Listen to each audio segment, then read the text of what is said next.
they're in.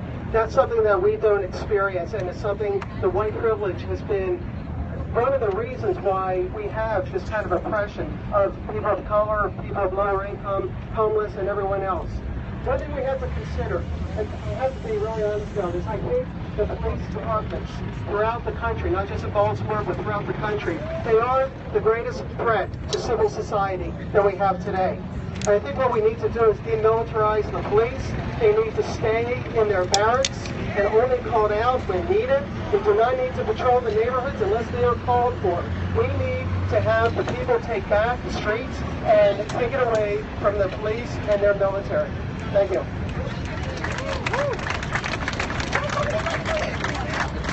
Hi everybody, my name is Jeremy, and if I'm like any other black person in this crowd, I'm lost sleep over this bullshit. That means somebody got hell to pay, because nobody should have died in these last 72 hours. I'm sick of all this death, and the thing is, the media wants to talk about the Dallas cops, right? Let's not act like we don't know what happened to Fred Hampton and what happened to the Black Panther Party. Let's not act like we don't know the government's sins for about the tours and the crowds. And I wouldn't be surprised if one of you guys were agents. Fuck all of that. So about this, we got to organize. We got work to do. You know, this is cool, this is cute, but it's about what we do after this that matters. We have to organize. We got to shop at businesses that affirm our identity. It's time to stop shopping at these corporations that want to spend millions on luxury planes and high rises and boats and horrible fucking east. You got Upton Avenue up the corner that looking like a fucking war zone. I'm sick of this shit, and I'm sorry. Port Covenant, yes. 535 million, I think, and our Kurt Schmoker just attached his name to it. Praises to Dr. Brown that has been a freedom fighter for this movement. But it's time that we stop giving our money to the wealthy people when we breaking our backs and we can hardly buy milk in the freaking grocery store. This is a sham, this is a shame. And if you're about justice and equality for all, let's be about it, let's stop talking about it.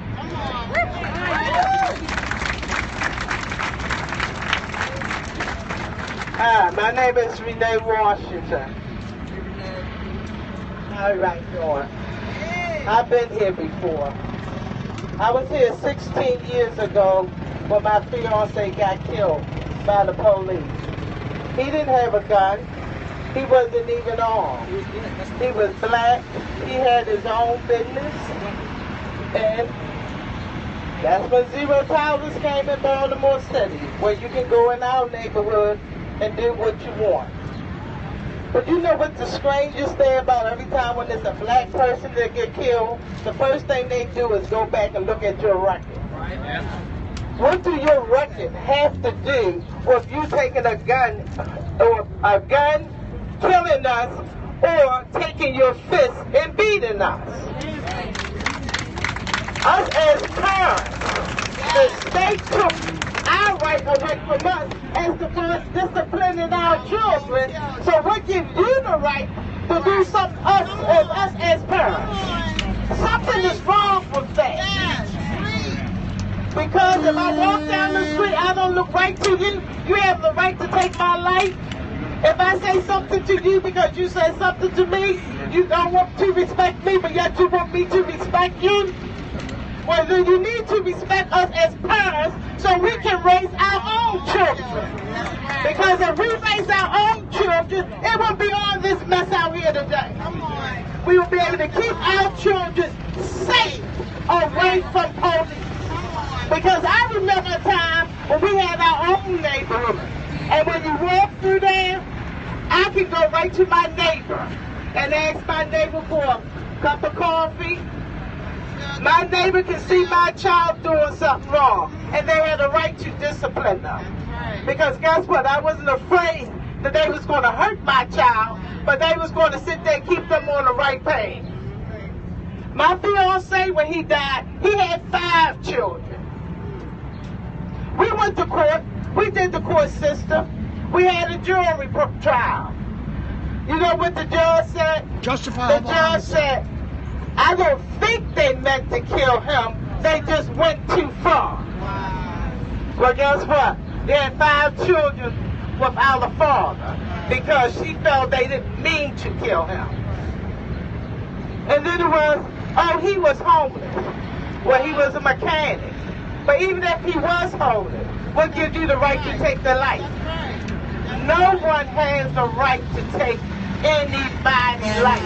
We all have the right to live and breathe. And that's why I've been fighting against police brutality since the time that I came out when my fiance got killed 16 years ago in Baltimore City.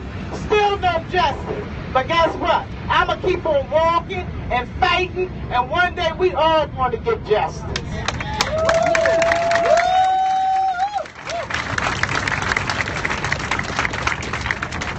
Hello, my name is Rodney Moore. I am the president of YOW, Youth Against Depression, and LGBTQ youth activist group here in Baltimore. I'm also a part of the Progressive Labor Party, which is the Communist Party. And I'm at work, and I'm looking at the video of Sterling dying. And I swear to you not, I had a mild anxiety attack. And it just really bothers me, it disgusts me to know that we have people that are licensed to kill and licensed to murder. That you have people that are walking around that can shoot you because of your melanin, that can shoot you because of your record, that can shoot you because they want to. And they can have no reason at all. It doesn't matter. They can have suspended leave, they can have paid leave, and it's okay. And it's okay for us as black people, as Latino people, as immigrants, as people that are queer, as people that are whatever, to be shot down due to our differences. And it's disgusting. And when I look at this, you can't have capitalism without racism. I put my hand up and I put my fist up because that is so right. You cannot have capitalism without racism. You cannot have capitalism without sexism. You cannot have capitalism without homophobia. You cannot have capitalism without us dying. You cannot have capitalism without none of that. Because capitalism thrives off the dying bodies of those that are black. Capitalism thrives off the dying bodies because of those that are Latino, because of those that are immigrants, because of those that are different ethnicities, different sexualities, different everything. And capitalism is our main enemy. That is our main enemy. Yes, I can look at you and say that you're white and say that many people that are white will shoot my people down. I can say that. Yes, I can look at you and I can say that, hey, you come from a place of wealth. I should probably hate all of that. But hey, my true enemy, our true enemy should be capitalism. Because this capitalist society is what's really screwing us over. And not just black people or Latino people, but white people as well. Because white people, white working class people are impacted by this as well. So this is not just our fight. This is not just a black fight. This is not just a Latino fight. This is a people fight. A working class people fight. That's what it is. And lives continue to get snuffed out by this KKK cop, by this killer cop. And I refuse to sit back and watch this happen. And you should refuse to sit back and watch all of this shit happen. I'm sorry for cursing. But it's disgusting. And then we put so much faith into our judicial system, into the courts. None of that will work because under capitalism has state power. It has the courts, it has the judicial system, it has the government, it has jails, it has police, it has all of that. And with all of that in their hands, they can do anything they want. I can get killed right now while speaking, and nothing will happen to whoever kills me, and it's fine. If they have a badge, if they have all that, they're good. Because they are licensed to kill. They are. And it's good, it's okay. And what we need to realize is that we have to fight against capitalism. We have to fight against that. It has to go. It has to go. Woo! No justice! No justice! No peace! No justice! No peace! How y'all doing out here? Y'all sad? Y'all angry? Y'all angry? Y'all angry? Right. Because I'm angry as hell right now. Right on. Because all this stuff could be avoided if they hold people accountable. Because at the end of the day, everybody deserves to go back home to their family. Everybody. I don't care what walk of life you come from, everybody deserves to go back to their family. And if you're doing something wrong and you're breaking the law, then you deserve to go to jail in one piece. Not to your grave. They're not the judge, jury, or the executioner. My family been out here protesting now going on 3 years. And I want to talk about what fighting looks like. Fighting looks like when ain't nobody out here standing up with you. And you standing up here by yourself in freezing cold rain. And people laughing at you. That's what fighting working 40 hours a week. You still leaving work, coming and stand out here in the streets. That's what fighting look like. Fighting look like sometimes neglecting your kids because they know mommy gotta do what she gotta do to make sure they safe. That's what fighting look like. Fighting look like standing up to people that think they're better than you, that looks down at you, and you let them know I ain't going nowhere. I don't care what you say. Fighting looks like changing the narrative because the media has the right to make somebody innocent look guilty and somebody guilty look innocent. That's exactly that.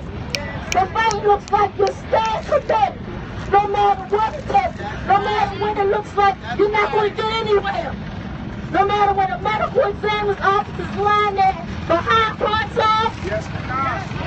We always talk about the officers' blue wall. Let's talk about the medical examiner's blue wall. Because they work right with them. And when I seen Philando's mother today on CNN, and she said, they didn't let me identify my son.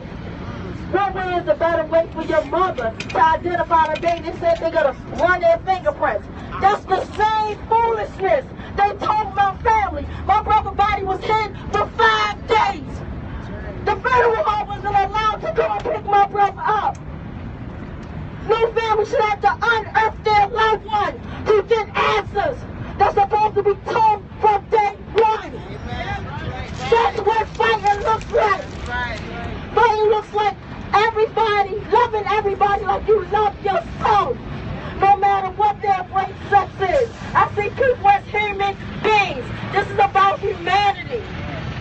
We always want to have different conversations. Nobody want to talk about when black people do stuff, right?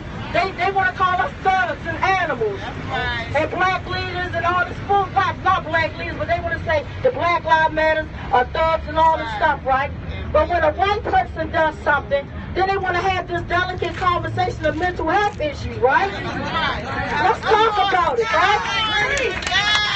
You see what I'm saying? Foolishness. Foolishness at its best. But I'm here to tell y'all, no matter what, never give up that fight. Because once that fight leaves you, then it's over. These victims can't speak. The dead can't talk. But their family can. I am my brother's keeper. My brother was brutally murdered on July 18, 2013. We've been out here 154 weeks fighting. Before Freddie Gray, before Michael Brown, before Art Gardner. Fighting looks like when you have leaders here, right? They won't even say your loved one name, right? But they hop on a plane or a train to go to Ferguson. And we standing at the corner of 33rd Greenlawn, you know, rejoin my family. That's what fighting looks like. Fighting looks like putting them dirty Democrats out there. Telling them what they are racist kids. And I'm not talking about police officers. If they're anyone that, if they still exist. Because if you see somebody get brutally murdered, you are a cop. And to me, a cop is a criminal a criminal on payroll serving. They damn sure ain't serving us or protecting us. Who they serving and protecting? It surely ain't us. That's what fighting looks like. Fighting looks like your family being an investigator. Finding out before your loved one was brutally murdered, right? That these same two road cops, Nicholas Davis Chapman and Ruiz, right? They almost killed the man in that same neighborhood. My brother's death could have been avoided. And then they called the 13 other animals who beat, pepper sprayed my brother to death. But this is what fighting looks like no matter what. Even they try to connect all the foolishness, the tragedies and all that stuff to us. We have not been violent. That's not us. But this world, they need to take our cries seriously because we're at a tipping point. Everybody watching TV don't have it all. So if they don't have it all and they watching y'all do nothing at all, they're going to take it into their own hands. And it shouldn't be that way. It shouldn't just, I believe in a justice system, but right now I know the justice system don't work for people that look like myself. It ain't no justice system, it's just us. Wake up, my people. Wake up.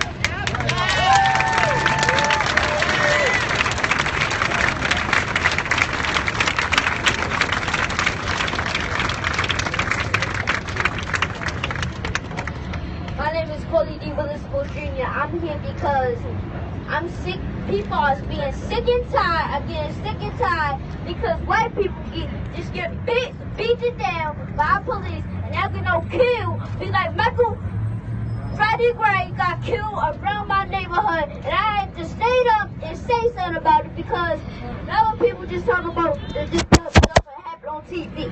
But it don't matter now because the police been shooting for forever and ever and ever. And for the people to get murdered in this city of Baltimore. Some people need to stand and say that we're not going to take this no more.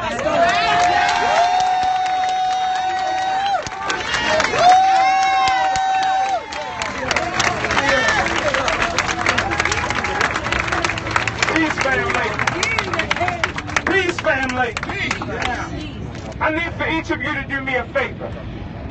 If there's somebody standing next to you that you don't know, if you don't feel comfortable giving them a hug, I think you should give them a handshake. We need to greet one another. We've got to greet one another because Would you like to hug? when you are at war, you have to know who you're standing next to. I'm all well enough. When you are in the trenches, you've got to know who's got your back. So it's important for us to get to know one another. To my white brothers and sisters who are here today, I want to say thank you for being here today. Thank you for having the strength and the courage to be here today.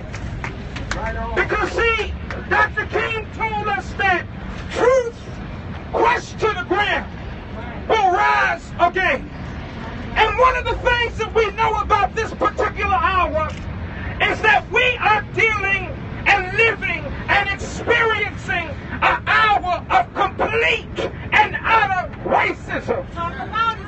When we talk about police terror, we know what we're talking about. When we talk about police terror, we're talking about the slave patrols that took place in the 1800s. When we talk about police terror, we're talking about the three students down in Mississippi who went down there to register voters, but their parents never ever were able to see their children again. So when we talk about police terror, we're talking about Rodney King. When we talk about police terror, we're talking about Freddie Gray. Right on. Baltimore officials want to act like they are exempt from this thing. But we will never forget what happened in April of 2015.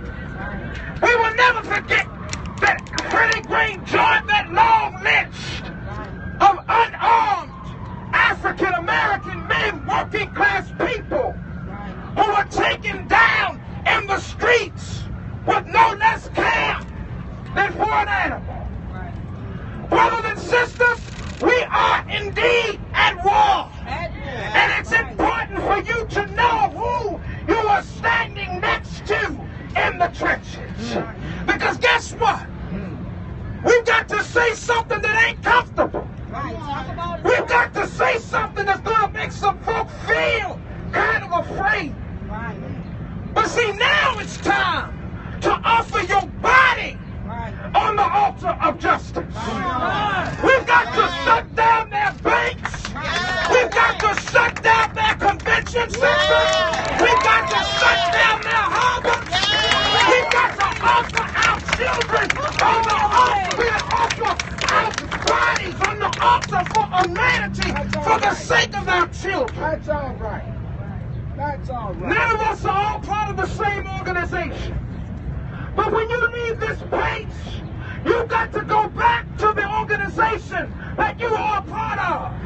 And you've got to talk about direct action.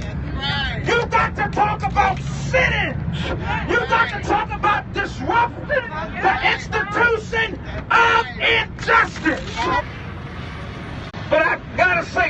her name in honor of all of the sisters who have been killed in the streets by the police. We've got to remember our transgender brothers and sisters.